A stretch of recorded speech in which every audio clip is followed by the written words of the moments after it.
GDP और GNP में अक्सर कन्फ्यूज़न होता है। आज इसी कन्फ्यूज़न को दूर करेंगे।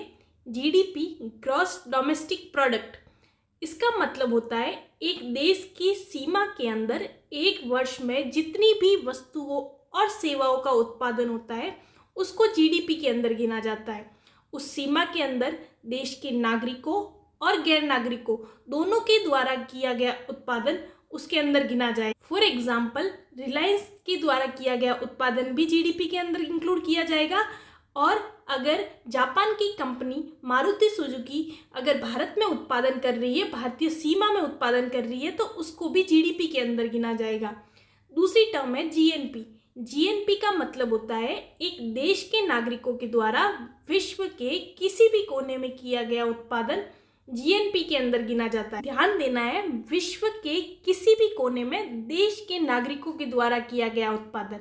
फॉर एग्जाम्पल, भारतीय कंपनी इन्फोसिस अगर अमेरिका में अपनी सेवाएं दे रही है तो उसके द्वारा दी गई सेवाओं को जीएनपी के अंदर गिना जाएगा।